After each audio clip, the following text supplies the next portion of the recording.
अस्सलामुअलैकुम, वेलकम है आप सभी का इस नई वीडियो में।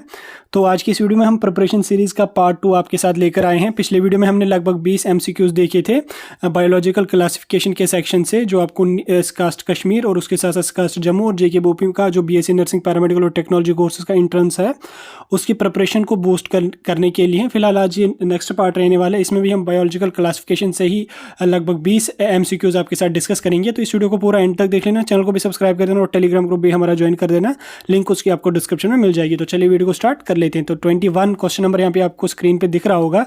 21 क्वेश्चन नंबर है, archaebacteria can live in some of the most harsh habitats because of, चार ऑप्शंस आपके पास है, presence of mesosomes, high power of multiplication, special cell wall structure, all of the above.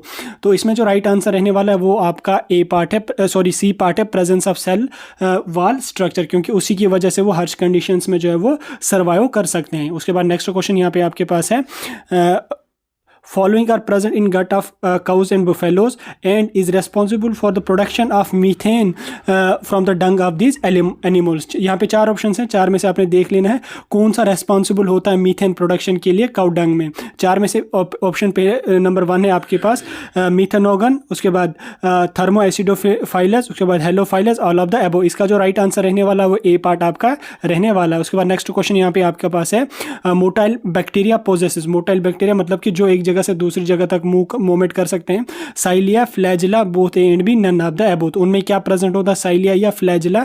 इसका जो right answer है वो B part आपका रहने वाला, उसमें फ्लैजिला प्रेजेंट होता है, उसी वजह से वो एक जगह से दूसरी जगह तक मूवमेंट कर सकते हैं। 24 क्वेश्चन नंबर यहाँ पे है, which of the following statement is true about cyanobacteria. Cyanobacteria के रिगार्डिंग यहाँ पे चार यहाँ पे स्टेटमेंट्स दिए हुए हैं, चार में से आपने देख लेना इनमें से कौन करेक्ट है उनके रिगार्डिंग और कौन यहाँ पे इनकरेक्ट है। तो इसका जो राइट आंसर रहने वाला वो बी पार्ट रहने वाला है। उसके बाद क्वेश्चन नंबर 25 यहाँ पे, और इस सीरीज का 5वां क्वेश्चन आपकी स्क्रीन पे है, specialised cell of Nostoc and Anabaena fix nitrogen are known as cyst, heterocyst, oocytes और कोलिसिस्ट। चार ऑप्शन हैं, चार में से जो राइट आंसर इसका रहने वाला है वो है बी पार्ट, हेटेरोसिस्ट। उसके बाद 26 क्वेश्चन नंबर है, find out the total number of false statements.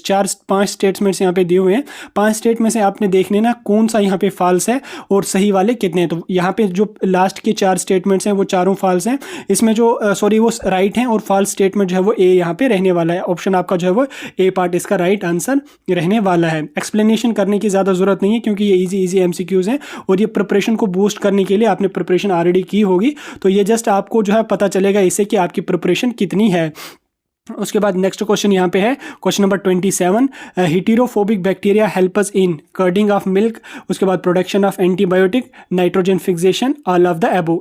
चार ऑप्शंस आपके पास दिए हुए हैं, चार में से आपने देख लेना हेटेरोफोबिक बैक्टीरिया जो है वो किस काम में हेल्प करते हैं। इसका जो राइट आंसर है वो डी पार्ट रहने वाली, यानी कि वो तीनों काम वो कर्डिंग ऑफ मिल्क में भी काम आ जाते हैं, प्रोडक्शन ऑफ एंटीबायोटिक में भी काम आ जाते हैं और उसके साथ साथ नाइट्रोजन फिक्सेशन में भी ये काम आ जाते हैं। Question number 20, total number of diseases from the following caused by the bacteria. यहाँ पे काफ़ी डिजीजेज लिखी हुई है, इसमें से आपने देख लेना कौन कौन सी डिजीज जो है वो बैक्टीरिया की वजह से जो है वो हो जाती है। इसमें यहाँ पे आपको देख लेना है काफ़ी डिजीज है, इसमें देखने कितनी यहाँ पे बैक्टीरिया के जरिए काज हो जाती हैं, तो इसमें आप जो वो खुद देख लेना।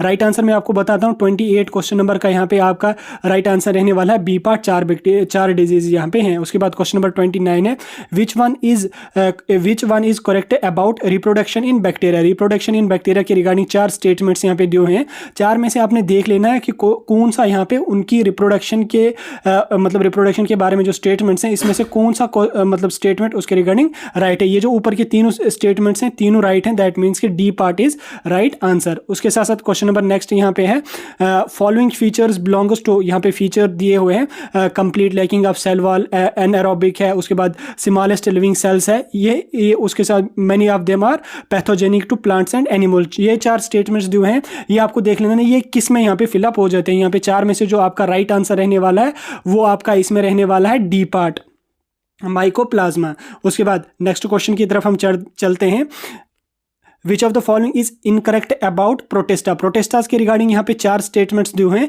4 में से आपने देख लेना प्रोटेस्टास के रिगार्डिंग कौन सा स्टेटमेंट यहाँ पे गलत है। तो चौथा जो स्टेटमेंट है वो प्रोटेस्टास के रिगार्डिंग गलत इन्होंने यहाँ पे दिया है। उसके बाद यहाँ पे नेक्स्ट क्वेश्चन है kingdom Protista includes. Kingdom Protista में कौन कौन सा यहाँ पे पाया जाता है, तो इसमें ये तीनों जो है वो पाए जाते हैं। दैट मीन्स कि डी पार्ट यहाँ पे आपका राइट आंसर रहने वाला है। उसके साथ साथ यहाँ पे which kingdom of Whittaker are not well defined. कौन सा किंगडम जो उसने 5 किंगडम क्लासिफिकेशन दी थी उसमें से कौन सा किंगडम यहाँ पे है जो नॉट वेल डिफाइंड है। इसमें मोनीरा है, प्रोटेस्टा है, फंजे है और एनिमेलिया है। इसमें जो राइट आंसर रहने वाला है वो बी पार्ट आपका रहने वाला है, किंगडम प्रोटेस्टा, क्योंकि वो क्वेश्चन यहाँ पे आपके पास है which of the following is incorrect about chrysophytes. Chrysophytes के रिगार्डिंग 4 स्टेटमेंट्स यहाँ पे दिए हैं, 4 में से आपने देख लेना उनके रिगार्डिंग कौन सा स्टेटमेंट सही है और कौन सा स्टेटमेंट गलत है। देन उसके बाद देखने के बाद आपने देखना कि सही वाला कौन सा है। तो 4 स्टेटमेंट्स में जो राइट आंसर रहने वाला है वो आपका सी पार्ट रहने वाला है। सी पार्ट हो गया 1, 2 एंड 4 इसका राइट आंसर है। उसके बाद नेक्स्ट क्वेश्चन की यहाँ पे अगर हम बात करें, chief producers in oceans are euglenoids, उसके बाद डाइनोफ्लेजिलेट, बीजीए, उसके बाद क्राइसोफाइटस। इसका जो राइट आंसर रहने वाला है 35 क्वेश्चन नंबर का वो आपका डी पार्ट रहने वाला है। उसके बाद क्राइसोफाइटस इंक्लूड, क्राइसोफाइटस में क्या क्या पाए जाते हैं, डायाटोमस है, गोल्डन एल्गे है, उसके बाद डेस्मिडस है, उसके बाद ऑल ऑफ द एबो है। इसका जो राइट आंसर रहने वाला है वो डी पार्ट आपका रहने वाला है। उसके बाद diatomaceous earth is used for polishing, filtration of soil, उसके बाद filtration of syrups, all of the above। तो क्वेश्चन नंबर 37 का जो राइट आंसर है वो डी पार्ट है। उसके बाद in the cell wall forms 2 thin overlapping shells which fit together as in a soap box. तो इसमें यहाँ पे आपके पास 4 ऑप्शंस दिए हैं, 4 में से आपको जो राइट आंसर रहने वाला है वो आपका बी पार्ट रहने वाला है। उसके बाद नेक्स्ट क्वेश्चन की बात करेंगे हम, mostly marine photosynthetic and biflagellated organisms are. Marine and photosynthetic और बाइफ्लैजिलेटेड ऑर्गेनिजम्स कौन है। 4 ऑर्गेनिजम्स यहाँ पे दिए हुए हैं, 4 में से आपने देख लेना कौन सा वाला यहाँ पे है। इसमें जो राइट आंसर रहने वाला है वो आपका सी पार्ट है, डाइनोफ्लैजिलेटस। उसके बाद क्वेश्चन नंबर 40 की यहाँ पे अगर हम बात करें, the following features belongs to, यहाँ पे 4 फीचर्स दिए हैं, ये मतलब किसको बिलोंग करते हैं। यहाँ पे 4 ऑप्शंस आपके पास हैं, 4 में से जो आपका राइट आंसर रहने वाला है वो आपका रहने वाला है सी पार्ट, डाइनोफ्लैजिलेटस। उसके बाद फिलहाल इस वीडियो में हमने 22 एमसीक्यूज डिस्कस किए, तो अभी हम वीडियो को यहीं पे खत्म कर लेंगे। नेक्स्ट वीडियो में और बाकी एमसीक्यूज देख लेंगे और आपका जो स्कोर रहा वो आप फाइनल स्कोर अपने कमेंट सेक्शन में जो है वो मेंशन कर दीजिए।